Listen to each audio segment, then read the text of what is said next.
Ta'rif al-insan atau pengenalan manusia. Manusia adalah salah satu makhluk ciptaan Allah SWT yang memiliki peranan penting dalam kehidupan di muka bumi.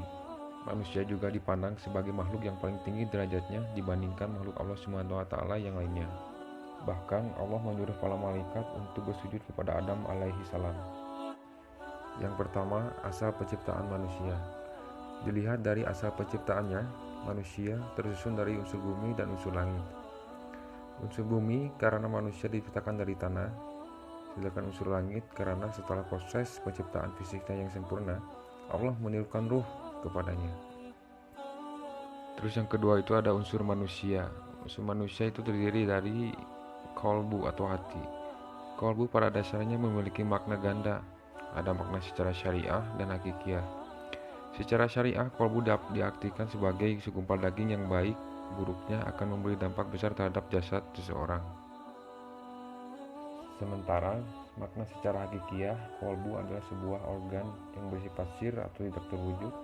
Namun ketika seseorang tersebut melakukan sebuah kemaksiatan, maka akan muncul bercak-bercak hitam yang lama-kelamaan akan mengeras kolbu hatinya. Unsur berikutnya adalah akal.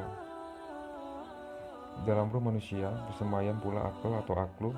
Disebutkan pula bahwa tempat al-aklu ini adalah di dalam al-kolbu atau hati, sebagaimana al-azmu. Akal adalah alat untuk berpikir dan memahami ayat-ayat Allah, baik yang kauniyah maupun kauliyah. Tapi berpikir dengan akal tidak seperti berpikir dengan otak. Berpikir dengan akal itu berujung dengan kesimpulan. Tidak ada sesuatu apapun yang Allah telah ciptakan itu sia-sia. Apabila seseorang telah mempergunakan akalnya dalam berpikir dengan baik dan benar, maka keimanannya akan semakin mantap dan terus meningkat. Unsur manusia berikutnya adalah jasad. Jasad sangat mudah dikenali karena ia dapat kita lihat dan kita raba. Karena itu tidak ada perbedaan tentang hakikat jasad ini. Yang terpenting bagi manusia adalah menggunakan sebagai pelaksana sebagai apa yang telah ditekadkan oleh hati dan dilaksanakan oleh akal. Tanpa jasad, tekad dan pengetahuan hanya akan menjadi impian dan teori yang kosong. Hati, akal, dan jasad adalah anugerah Allah yang harus digunakan untuk menjalankan amanah yang langit, bumi, dan gunung tak sanggup mengembannya. Amanah itu tidak lain adalah ibadah dan khalifah. Yang menjadi perhatian kita adalah bagaimana manusia menunaikan amanah itu. Dan yang berikutnya itu ada amanah manusia. Amanah yang pertama adalah amanah al-ibadah. Dalam kehidupannya di dunia ini, manusia diberikan tugas-tugas agama, yaitu mengerjakan perintah dan menjauhi larangan.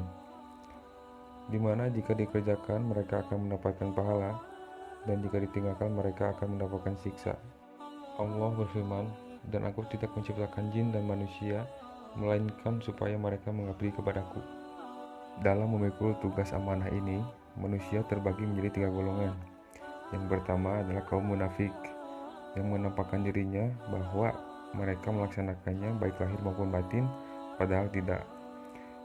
Yang kedua adalah kaum musyrik yang tidak melaksanakannya sama sekali, baik lahir maupun batin.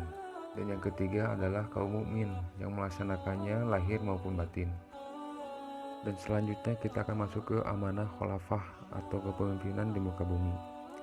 Dijadikan khalifah di muka bumi maknanya adalah menugaskan kepada manusia untuk mengelola bumi dan memberlakukan perintah-perintah Allah Ta'ala di sana, di mana sebagiannya akan digantikan oleh yang lain. Di antara tugas Khalifatullah fil ard ialah menegakkan hak dan keadilan di muka bumi, membersihkan alam ini dari perbuatan najis, syirik, fasik, serta meninggikan kalimat Allah. Allah akan memperhatikan dan mencatat semua perbuatan manusia dalam melaksanakan tugasnya itu, apakah sesuai dengan yang diperintahkannya atau tidak.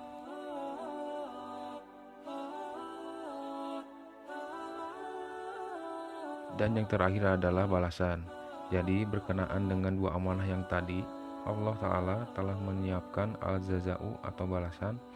Mereka yang melakukan amal kebaikan akan memperoleh balasan kebaikan yang setimpal, bahkan pahala yang lebih baik dari apa yang telah mereka bekerjakan.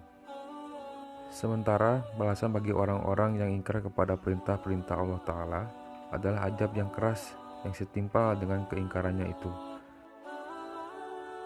Jadi itulah pengertian secara garis besarnya ta'rif al-insan atau pengenalan manusia. Saya mohon izin pamit. Wassalamualaikum warahmatullahi wabarakatuh.